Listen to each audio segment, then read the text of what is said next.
reasons. Sometimes we say, "Oy, pogi," or, you know, physical attraction, right? Or sometimes, "Oh, he comes from a wealthy family. He's got money. Oh, he's got a degree." Are you marrying for the degree or are you marrying for the person? Right? These are all valid questions. Yes or no? Yes. And ladies, you probably think, he loves me. He wants to take care of me. But, well, he's not a really spiritual person, but we can fix that later.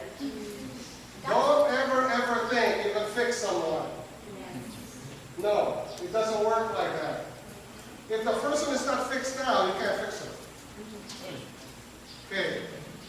Make sure the wrong choice is not for spiritual union. It's got to be spiritual union. So, we just read that marriage was created by God in the Garden of Eden. We just read that in Genesis chapter 2, verse 21 to 23. And let's open our Bible now to Mark chapter 10, verse 9. Mark chapter 10, verse 9. Jess, can you read that for us?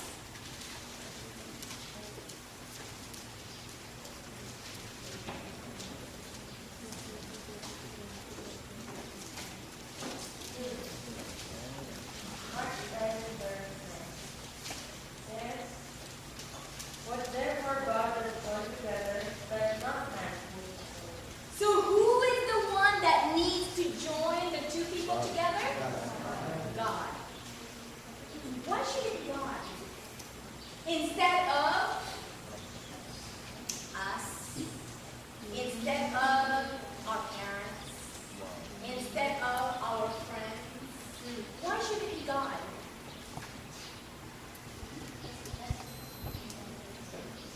Brother Moses. Because what man puts together can be broken. Amen. It's their perception. Uh-huh. But God is the ultimate lawmaker. He might, I believe, so He knows who's the right person for us. Because He created us. He knows us within our DNA, within the very core of our being. So He knows the perfect person that is going to bring honor and glory to His name with the relationship that we will have. Blessing from the Lord. Proverbs 18, verse 22. Okay, I want a gentleman to read that one. Proverbs 18, verse 22. Nice and loud.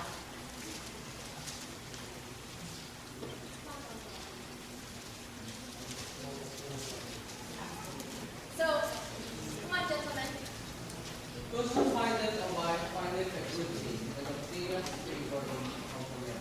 Did you see that? Whosoever findeth a what? No, not just a wife. Yeah. A good wife. A good wife. How many of you would like to have a good wife? Amen.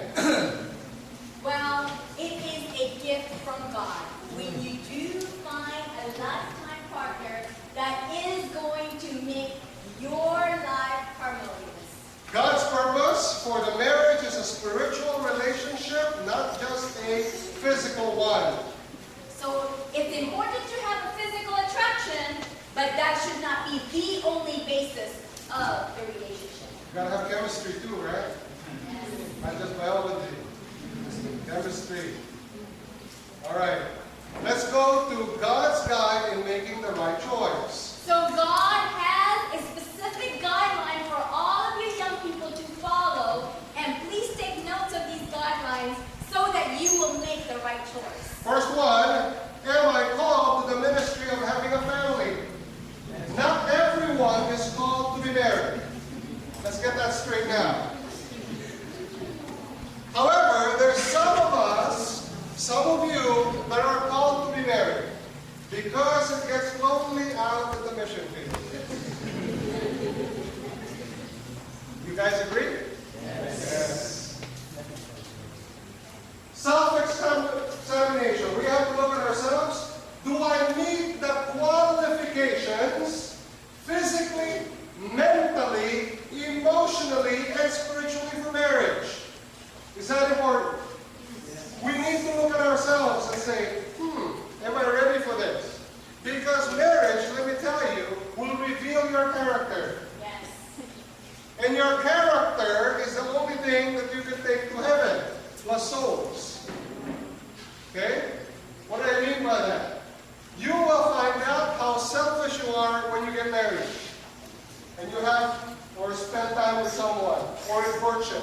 All of a sudden, you have to ask for permission. All of a sudden, you have to share a bathroom. All of a sudden, you have to share a bed and blanket. You guys don't find that significant. Let me explain it to you. Men, I want to talk to you. How many things do you have in the bathroom?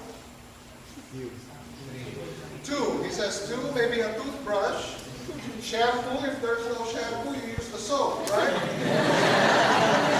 Yes or no? Okay? And hopefully a shaver to groom yourself, right? Okay, women, how many things do you have in the bathroom? Let me elaborate. Let's go to soap. Hand soap, facial soap, body soap, foot soap. Let's go to scrub. Hand scrub, facial scrub, foot scrub, body scrub. What else? Shampoo, conditioner, right? Let's talk about lotion. Hand lotion, body lotion, foot lotion. How much more do women have than men have? Well, it takes work for us to look beautiful. Clothes. They have this much, we have this much. And you're supposed to share a closet. Yes or no? Yes. And when they stand there, they have this much clothes. I have nothing to wear.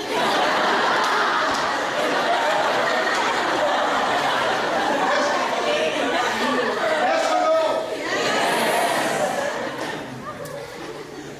So, I need the qualifications physically, mentally, emotionally, and spiritually for God.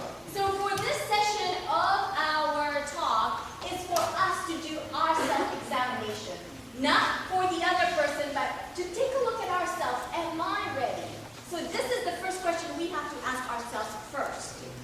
Okay, let's go to the commandments. We are going to go through the 10 commandments as our guidelines. Because God was the one who gave the 10 commandments to us and wrote it with his own finger. Am I converted? Do I have any other gods before? Is God the center of my life? It's important for you to be able to understand this question. Because if God is not the center of your life, if other things such as career, money, schooling, status symbol, whatever it is that is the center of your life, it will be the center of your family. So for example, if money is the center of your life, your priority is always going to be making money. Yes. Not taking care of your children, not taking care of your wife, but making money so that you can spend the money, hopefully, if you haven't died yet, before you can do it. Number 2. Do not be unequally yoked. This is something that we have to understand. Okay, I can't even read. It is evil in the sight of God. Judges 3, verse 5 through 7. You know what? This is, if anything that you will learn this afternoon, this morning, this is the most important thing. Don't ever compromise. Let's open our Bible to Judges chapter 3, verse 5 through 7. I need somebody who quickly can find that and read that, because this is a very important text for us to learn. Anyone found it yet? Can somebody read it quickly, because our time is almost up? Go ahead. Genesis 3, 5 and 7. Judges. Judges 3, 5 and 7.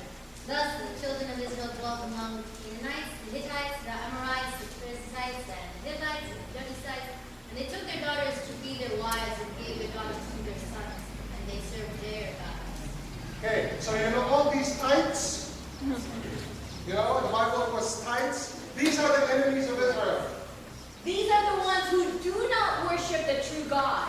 And what that means in our society today is someone who do not have the same spiritual spiritual walk as you do. So I'm not just referring to the other denomination churches. I'm not referring just to the other religion, but even within the Adventist circle, if you do not have the same convictions, you are also unequally yoked. It will grieve your godly parents. Please somebody read that. Genesis 26, 34 and 35. No, hold on. We forgot the very important part of the text, which is on verse 7. What does it say? And the children of Israel did evil in the sight of the Lord. So when we are unequally yoked, when we are not in a relationship with someone that serves God, the true God, we are doing evil in the sight of God. Let's go to the third commandment. How is my character at home? Do I reflect the character of Christ? Am I a true Christian? That means, how are you in your dorm life if you're in a dorm? Did you fix your bed this morning? Yes. Okay, for those of you who said yes, but not all of you said yes. Are you diligent in the little things? How do you treat your mom? How do you treat your dad? How do you treat your siblings? How do you treat the people that is inside your home? Can your parents say that you are very responsible? You are kind? You are loving? You are someone that they can say, I am proud to have as a daughter or as a son? You can't expect a miracle change the moment you say I do. It doesn't happen that way. The way you are at home will be a reflection of how you would be when you have your own family. Fourth commandment. Do I enjoy worship? Do I have the trade or the skill that will provide for my family? See, we're creating a generation that doesn't know how to do anything. We are creating a generation, especially the Philippines, who are reliant on foreign funds. The only people know how to do is this now. You guys know what I'm talking about? They don't even know how to mag-asarol. You know what mag-asarol is? Oh, you come to my pera. We need to know how to work. How can we last until the end time if we don't even know how to plant? And ladies, you want to find a gentleman who knows how to take care of the family financially also. So the fourth commandment is about worship, the true God, and it's also about how to work. Because 6 days you should do your labor, and on the seventh day is the Sabbath day. Not every day is, just playing. Yeah? It's work. Okay? We have to be financially able. If many a man, it may be said, he is kind, generous, a good man, a Christian, but he's not qualified to manage his own business, what kind of person is he? He is just a child. That's what the spirit of prophecy says. So, ladies, do not ever want to be in a relationship when a man does not know how to handle his own money. How to handle, how to work, how to be a responsible person. Upon no account should the marriage relations be entered upon until the parties have a knowledge of the duties of practical domestic life. Let me ask you, women, she's been picking on the man, I need to pick on the man. Women, you guys need to know how to cook. Amen? Amen. Because the way to a man's heart is through his stomach. You can tell. And I like to eat. Right? Because a happy man is a good man. Don't look at it as when we know how to do domestic things at home, that is degrading. Because we're so career-minded. That's not how it should be. God, He's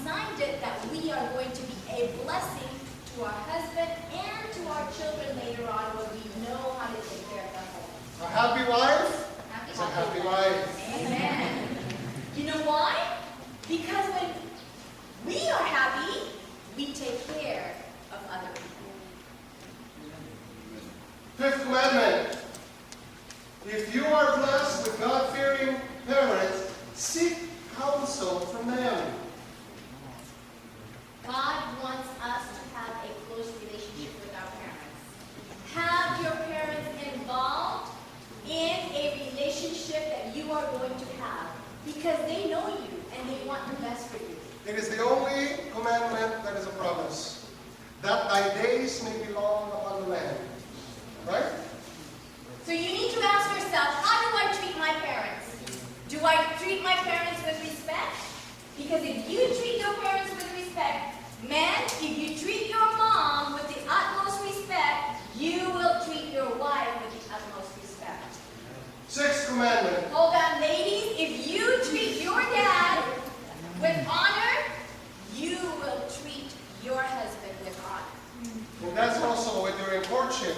See how they treat their parents. Yes. Because that's the way you're going to be treated. Yes. Sixth commandment. Do not ever kill the reputation of the person that you will be in courtship with. So examine yourself. What is my attitude? Am I a mean person that tends to kill the spirit of other people by saying mean things when I don't like things? Or by killing the reputation of other people by gossiping and talking about other people? These are the examinations that we need to ask ourselves, because if we're this way now, it will be worse when you're married. Have you ever heard ladies that says, "Oh, you know my husband? He's no good.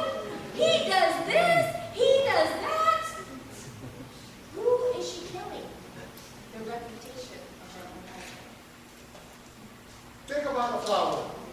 How would you like to have, a fresh flower, and all of a sudden you crush that flower? That's the way you do to others, especially children. Children, that's why be tender the way you speak and talk to others. You're killing them. 11th, seventh commandment. Always guard the purity of each other. That's why we talk about dress and things like this. It is about this, the purity It of the starts relationship. with the mind. Young people, the devil wants to destroy your mind more than anything else. Because when your mind is distorted, because remember, thoughts and feelings becomes our actions. Repeated actions becomes our habit. Repeated habit becomes our character. So when we think about things that are not pure, by looking at pictures that are not pure, by thinking things that are not pure, by watching movies that are not pure, what happens?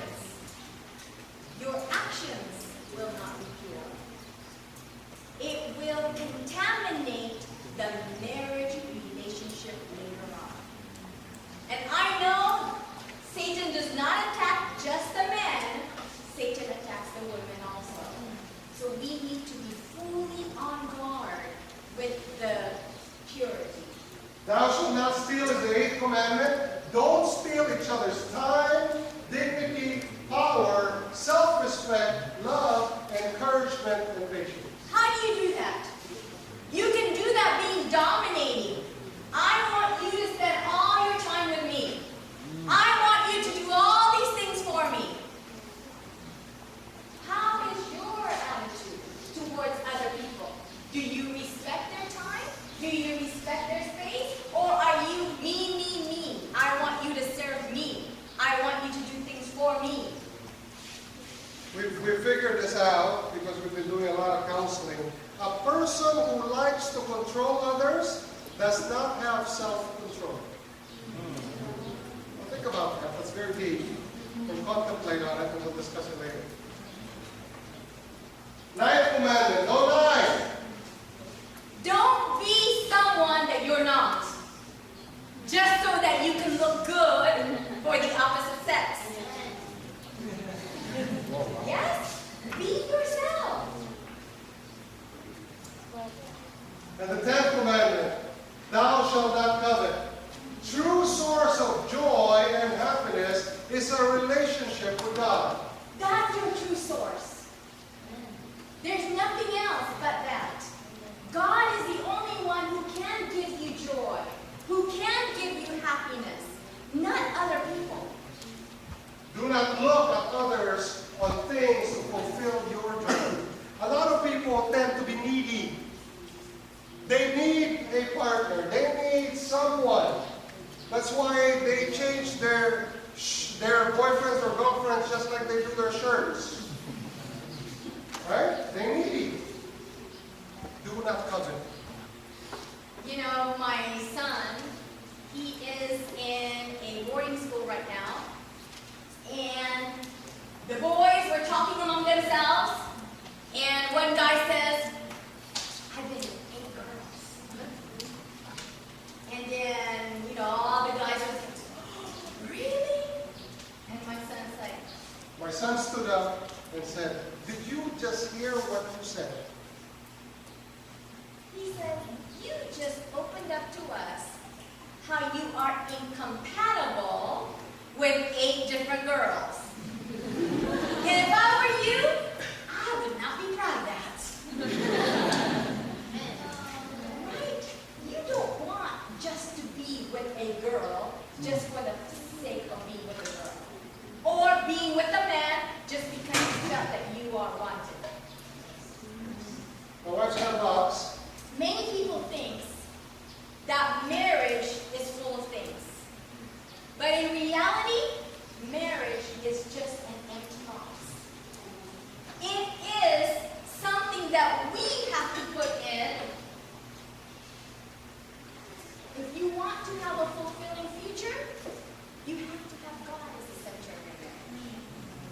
If you want to have love, you need to have God as the source of love. You want to have romance? It is something that you have to put in there.